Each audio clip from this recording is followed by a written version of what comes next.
iZombie Season 4, Episode 5, Goon Struck. So this episode, I would definitely say, especially with the last couple minutes, is a game changer type episode. Like, we are going into, some of our main characters, Liv, Ravi, I would assume Peyton. I don't know how they're going to do the stuff with Clive and them lying to him, because of course he can't know all this extra information, but they're going to be going into smuggling people out of the city. And I don't think they'll do the smuggling in part, but maybe getting people out. But man, I'm excited to see where this goes, because that was a game changing moment at the end of this episode. And just going through the whole thing, they have little stuff going on here and there. We have our main mission, which is Liv and Clive trying to figure out who in the world, killed this hockey player. And so going through the process is fairly normal. Then naturally it comes down to Blaine. And I was surprised he screwed himself up. Like, they had him there for so long, he just, Freudian slip, and it was like, you'll never tie me to the laundromat. And it was automatic. Like, Liv knew, it was like, it has to be this. Like, it just has to be those ties. So that was interesting. And then of course we had Major and Donnie storyline, which in the beginning I was so confused. Like, the whole episode I was so confused what was going on with that storyline. And then it was like, oh, okay, the whole point of the mission was to kind of like fake smuggling this girl out of the city, or they flat out just kidnapped her. I think was like the whole point, is that they just straight up kidnapped her. But then they ended up turning her into a zombie as well, and that wasn't exactly how it was meant to go. But they kidnapped her, and that was the whole point, is because they knew that this General Mills guy, which hilarious that they used that. And maybe I missed it, but I feel like they didn't make a joke about that, like General Mills and cereal. This is like, iZombie is like the perfect show to make that joke. But it was just interesting. It was like, man, they kidnapped this girl. They have to turn her because she was on the drugs. So she was about to die, and Major has to turn her. It's like, all right, well, she's here now, and odds are, if this man loves his daughter, he probably won't nuke the city and flatten it into a parking lot like she just said.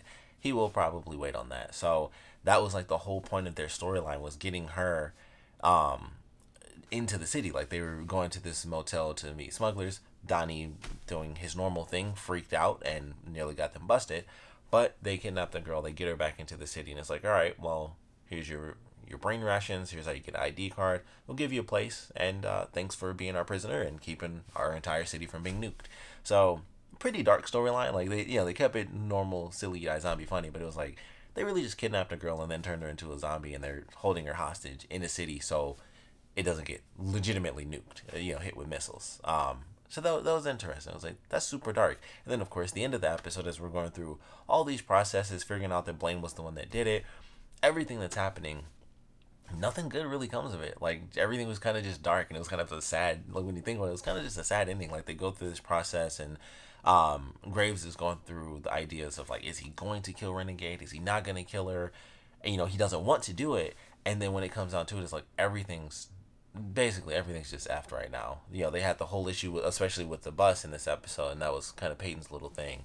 And how, the brain rations are basically being diluted, which I thought was an interesting concept in general, is that they actually dilute the brains. So, the guy passes out, and then he ends up eating somebody, and then he gets killed by a nurse.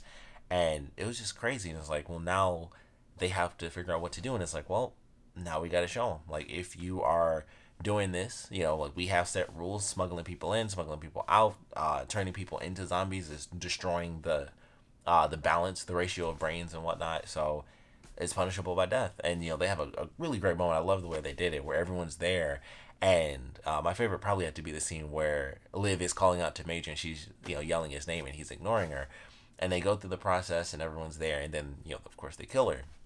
We see everybody's different reaction. The crowd kind of settles down as soon as it happens. It's like, oh crap! It's that idea of, like, thinking of it, in terms of like movies and stuff like that. Like, yeah, like, do it. And then when it happens, everyone's just, it's silent. So I thought that was a really good moment, and it's, it cuts that line through. Like, it was already kind of tense between Major and Liv, and now it's gone. Like, he didn't do anything to stop it, and now Liv wants to take over where Renegade left off. So I'm curious how things are gonna end up playing out. And we still didn't get anything on Blaine's dad, so that wasn't even a part of all the madness of this episode. And it's just like, this is gonna be tough. It's gonna be interesting seeing where they go for the rest of this season. But I absolutely love this episode, especially with the ending. I wish she didn't die, but I kind of thought that might happen. I didn't think they would do it this way though, where Liv ends up taking over, taking her place. So I'm excited for how that's going to end up playing out, how they are going to handle that as far as, odds are they're going to end up lying Clive. But I'm excited to see how that plays out just in general. And now Blaine's kind of alone. He's able to kind of go off and do his thing, which that might lead into him, eventually finding out his dad is alive. So, or at least free. He was always alive, but free of the well. So I'm curious. I'm curious how that'll play out. Apparently, and I thought about this. I didn't talk about it in the last episode, but the guy that took Blaine's dad out of the well, I'm assuming he just didn't tell Blaine that he escaped, and it's like, well, he probably just took off, because I thought that guy was human. I totally forgot, but I thought that guy was human still, but apparently he was not. He's a zombie. He just knocked him out when he hit him in the head, because I thought he killed him, but I'm pretty sure that was the same dude that went with Blaine to get Renegade. So I'm like, oh, I guess he was a zombie, and I guess that was just the thing. So I'm assuming he just didn't tell Blaine, and so when things pop up, he's just like, oh, I'm going out to do it. You don't have to worry about it. So we'll see. Otherwise, that's a bit of an issue, consistency wise, where it was like, oh, they totally kind of screwed that up. But I assume they knew what they were doing. I just don't remember. I thought that guy was still human, but he's probably a zombie. Just wanted to randomly mention that. It was something that like popped into my head, like, oh yeah, like I thought he was like dead, because he bashed him in the head. So I was like, oh, he's gone, zombie or not, he's dead. I just assumed he was human anyway. But I guess it was like he knocked him out, just didn't actually like kill him.